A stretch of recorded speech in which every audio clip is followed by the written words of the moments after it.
And welcome back to the awesome Draft League. Final round, week 9 against Kader.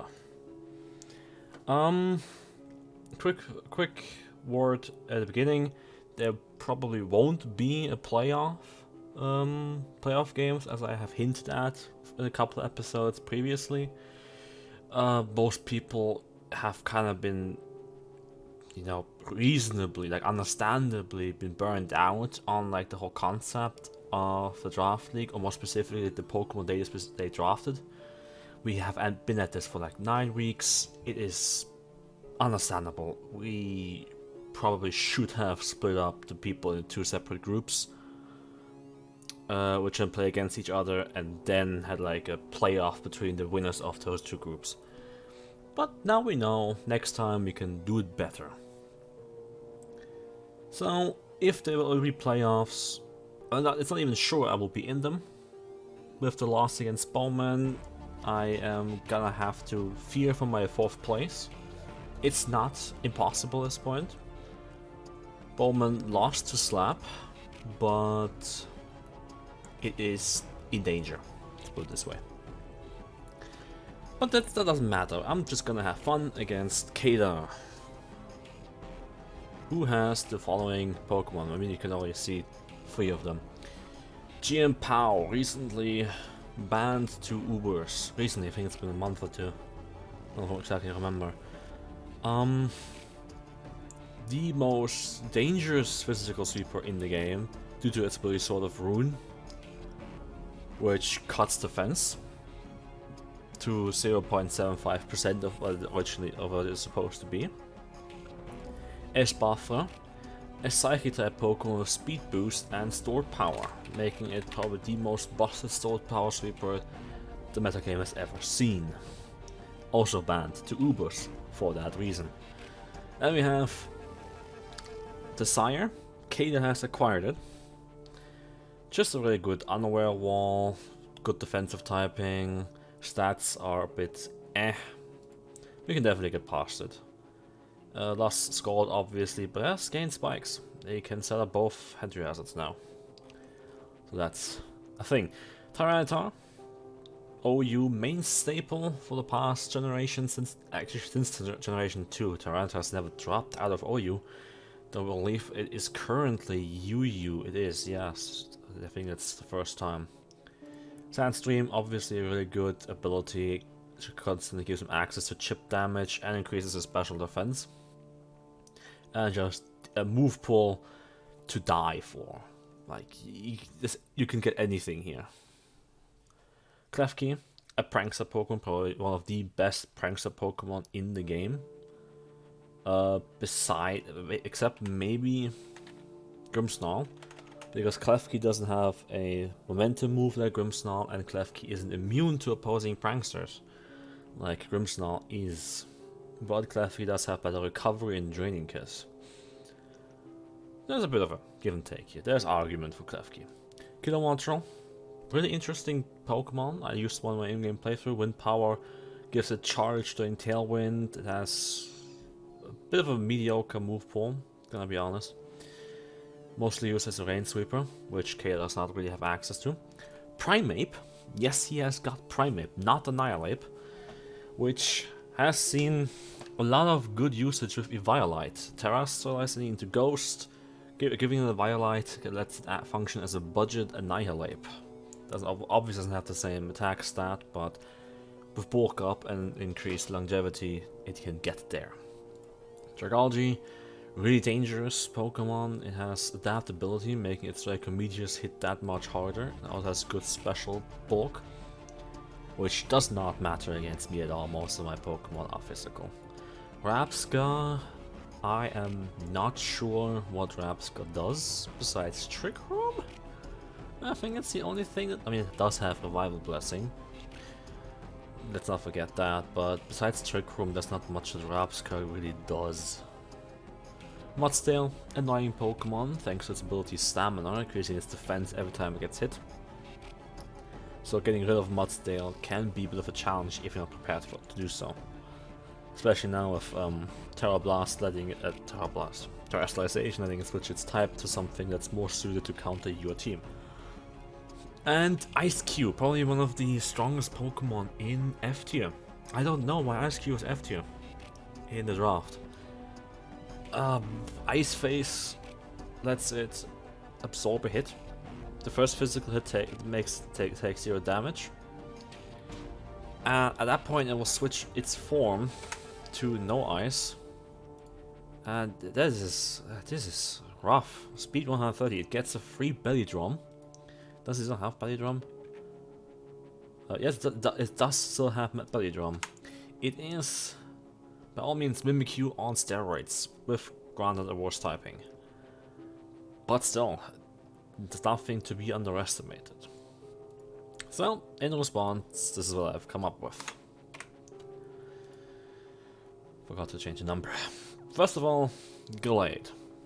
It is a really good sweeper, as always. Life Orb, Sharpness. Once again, back on Agility. Speed is actually really useful here. Blab's team is fast, like Bowman's last week, but also is slow. Frail, that's what I want to say, not slow, frail. Like, most of his Pokemon, especially the good ones, do not have the great defenses, and those that have great defenses are weak to Glide stabs. Klefki is a bit of an exception here, but doesn't matter, because Sacred Sword drops pretty much anything he has. The advantage of Sacred Sword specifically is that it ignores Mudsdale's defense boosts, it ignores Primeape trying to bulk up. I'm not sure if it ignores a Violite, but it doesn't matter. Because even without, with no boost, Sacred Sword is a 60, that's a 70% one shot on Primeape. And if I clicked knockoff, when Primeape switched into eat a hit, then Violite will be gone. So knockoff also is a really cool tool against Espathra, which it doesn't want to take. Like, knockoff is a 2-shot on Espathra. And overall, Glade just does some really serious damage against Kader's team. Then we have Garganigal. Bit of a return to normalcy. Salt Cure, Protect, Body Press, and Recover. I went in full physical defense on this time. I really need something that can reliably EG and powers hits. And B, if he does have Tyranitar with him, for whatever reason. I don't think he will, but if he does have Tyranitar, I will get a special defense boost from Sandstorm. At that point, I'm happy, I'm much more important to have this defense investments. Does also mean I can leave Iron Defense out and grab Protect instead to start some leftovers recovery. Originally I wanted to make it Terra Steel, not Steel, Dark, to resist GM Power's Dark Stab, and be immune to Espathra's Stored Power. But after calculating around a bit and noticing Espathra, even with Terra Steel, can't do a lot of damage against Garganical. Even with like no special defense investment, Garganical is just rough. I switched to Terra Steel, which resists both of Espathra's moves, so Power and Dazzling Gleam, and resists both. And it still resists GM Power's Ice Stab. It doesn't resist Crunch anymore, but doesn't matter, Body Press one-shots in return. And the defense investment is enough to be a 3-hit for GM Power, which for GM Power it means a lot. That is not to mention the fact that I might end up behind a Reflect. Grimmsnarl is doing Grimmsnarl things. It has Terra type Dark, so I can win the war against Klefki after Terrestrialize. I don't think I will Terrestrialize Grimmsnarl. Garganical really is my primary Terrestrialize target. If I don't have to, then Glade. Terra Fighting, Sacred Sword really is just fantastic. I don't have a specific plan to answer anything with Grimmsnarl, really just wants to have screens and Parting Shot out.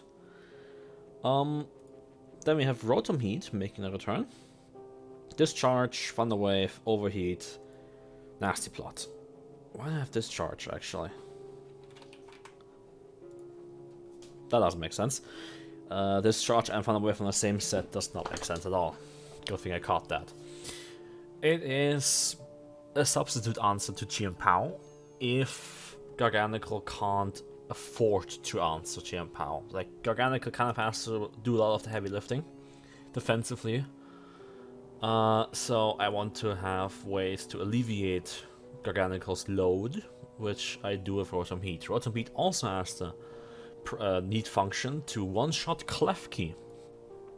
Even with no special attack investment, Overheat will kill Klefki. If it has special defense investment, it will be a two-shot, even with the special defense drop. The advantage that Rotom Heat provides is it can't be Thunder Waved by Klefki, which is neato. So yeah. Then we have Haxorus. It is sort of a revenge killer.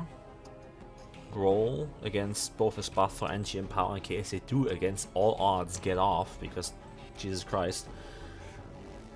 Earthquake, which is just an overall good stab against anything. Earthquake is a reliable move. First impression on Haxorus this time, not on low kicks. Haxorus gets it too. Kills both Spaffer and GM Pow, especially if they have chip damage. Dragon Claw if I'm not terrestrialized, Dragon Dance to boost, and Terra Ground for Earthquake. And finally we get to Sandaconda, who, if... how do I put this?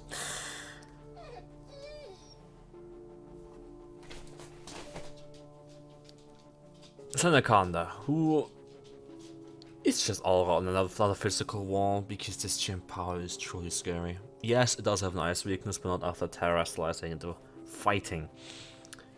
There are other targets that Sandaconda can check really effectively, like Tyranitar. Klefki can't do much against it.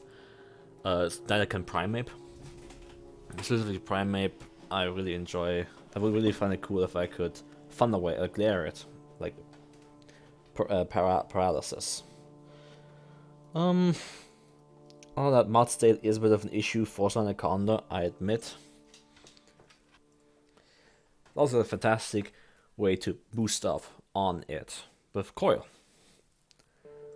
So yeah, this is the team. It is really defensive this time around. Both Sandaconda, Rotom Heat, and Garganical all feature massive defensive investments. Really only Haxorus and Gallade are fast attackers. Grimmsnarl plays the usual role of support. Kader really necessitates this. This GM Pow is dangerous. The one saving grace I will be having is that it really hasn't worked out for him, which by all means is really confusing. Like, GM Pow has gotten its moments, but it really hasn't been... it didn't have the impact so far that one would have expected from it. Neither of these two had.